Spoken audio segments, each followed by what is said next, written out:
Inwardly, they are dead. Hmm. Some people are maimed for life. Some destinies are Hmm. destroyed Hmm. because of what they've been through, the trauma they've been through. It will take a lot of deliverance, take a lot of Hmm. healing sessions to be able to Yes. heal the emotional trauma that some people are passing through as a result of domestic abuse. So now I'm going to give you a brief background of how, if cases come to court, how we deal with them as a domestic abuse case. So, for example, and it's surprisingly, Pastor Flo, just a minute. Please, if you are connecting us, let's see you in the chat. Can we see? Let's know where you are connecting us from. Where you are connecting us from. Those people connecting us from Facebook and YouTube, please connect us through the chat. Let's know you are really getting on. Let's know you are really listening to this. And let's have your questions as we go more into this message. Thank you, Pastor Flo. Can you continue? thank Thank you, you. ma. Thank you, ma. I just wanted to give you a brief so that you can understand, because whether we like it or not, divorce has moved into the church. Whether we like it or not, there's been separation. Whether we like it or not, some of the baggages we brought from our own Hmm. hurt in the past, we brought them into marriage. And Hmm. so the marriage has become a turbulent place. When people separate, it's not a good thing. And because it's a very nasty thing when when people are separating, or when people are trying to go their separate ways, a lot of things could happen before cases get to the family court. When they get to the family court, what do we do at the family court?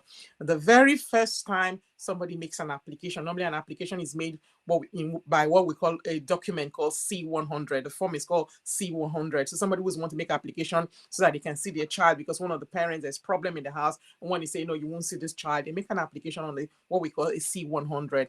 When that C100 comes before the court, a legal advisor like myself, we look at that, what we call in a process called gatekeeping. We look at that application, we see what have you told us. But there's always two sides to a story.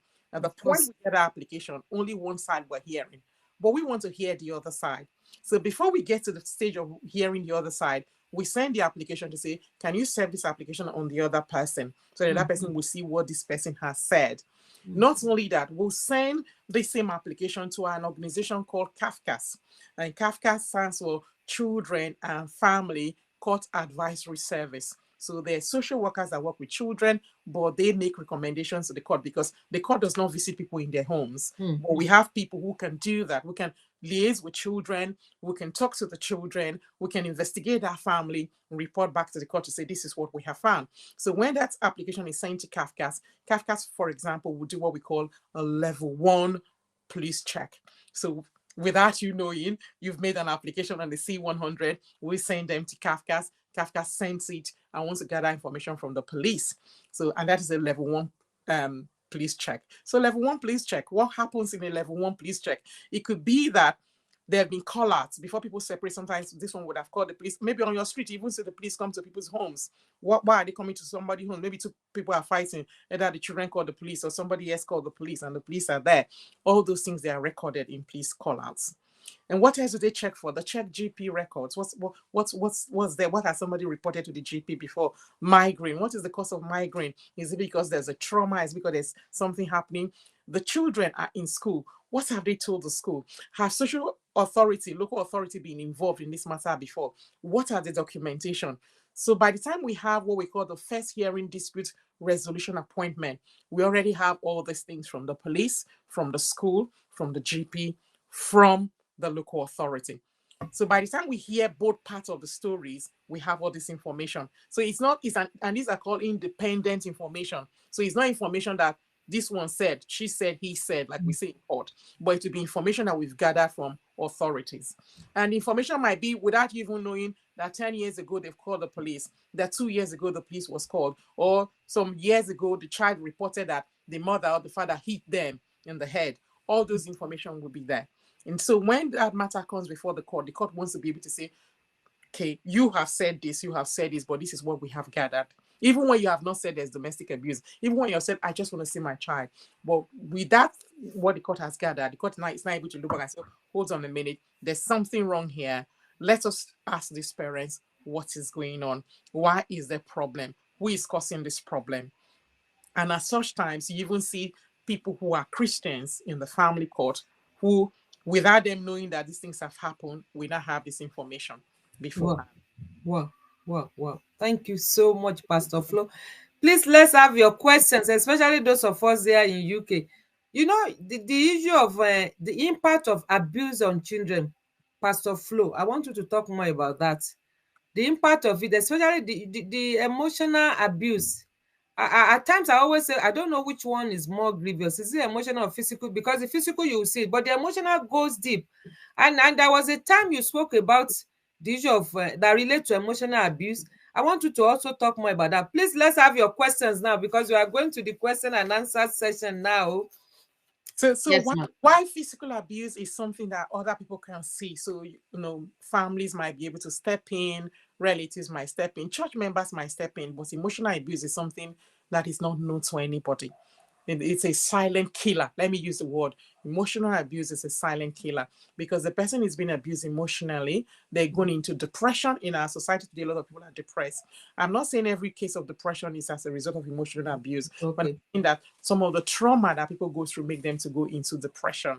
And this particular case happened when in a family setup, although not a believer, they are not believers, but this woman was given all kinds of name, was called all kinds of name, and she was suffering from cancer.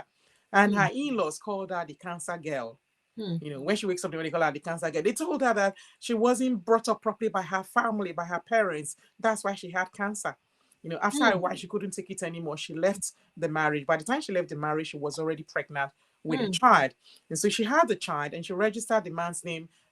Many of you know when you have a child, you go to the registry to register the child and you register the father's name so that the father can have what we term in the family called as parental responsibility. So with parental responsibility, like you heard the word parental responsibility means although you have rights, you also have responsibilities. And some of the responsibilities that you begin to pay child maintenance for that child. So when the what we call the CSA, the Child Support Agency, approach the father to come and pay child maintenance on this child, he said he didn't have any child. And so accused the woman That's of lying that he's put his name there without him being the father. So the woman police started investigating the woman. She lied and all of that. And only when she showed the marriage papers and the people who attended, over 500 people attended when they got married, that the hmm. police said, no, this must be a DNA case. Let's do DNA. The man said he will not do DNA. But at that time, this woman has gone through so much. She's been called a cancer girl. She's Hmm. been she's been tortured that her parents didn't bring her up properly. Now she's been facing police investigation because somebody said she lied and put their name on the birth certificate that the child is not theirs, but that same person refused to do a DNA test. One day she just stood and said that she's had enough and she hung herself, leaving behind a 3-year-old child. Sad. Sad. And Hmm. that child who found their mother hanging, just think back when that child grows up, what do you think is the impact on that Hmm. child's life? And sometimes you kind of think, okay, oh, this child doesn't listen to anybody. But why is the child not listening to anybody? Hmm. I'm also going to give you another example. There's an example where we have a case in court where it was described by social workers or the psychiatrists as the child having what we call selective mutism. Hmm. Selective mutism, that Autism. is, the child chooses to be mute, be dumb, or be deaf, or whatever, Wow. when she's in the presence of other people. And it was discovered that it was as a result of the domestic abuse that she had seen in that house has impacted her, that she became what you call, she suffered from what you call selective mutism. It God. wasn't until she wasn't seeing her father after all those problems that happened at home. And domestic abuse could go both ways. Could be the woman against the man, could be the man against the woman. So it's not always a man perpetrating domestic abuse against a woman. It could also be a woman perpetrating domestic abuse against the man or using emotional blackmail Hmm. against the man. But when that child was finally, when the application came to court, I was finally granted to see the father in what we call a supervised contact center. The first time she saw the child, we saw the father, she just spoke. This is a child that has not spoken for like 2 years. She just started speaking. Hmm. So the trauma was buried inside this child, the Wow. trauma of what she's experienced. Hmm. Hmm. Hmm. Pastor Flo, thank you very much. The questions have been coming in, but you spoke about emotional blackmail now. Emotional blackmail, and that strikes emotional blackmail. Can you just say a word or two on that before we go? There's a question here, but emotional blackmail. Please, ma, put a Emotional blackmail sometimes is used more by women against men instead of men against women. Women might not be as physically, or not every woman, some women are strong, some women are superwomen, but most times, like the Bible describes it, women are the weaker vessel. So a woman might not be as tough as a man physically, and so might not be able to use a fist to hit somebody or something or cause that kind of damage. So what do women do? They give what is called silent treatment. You see? Silent treatment, that's emotional blackmail.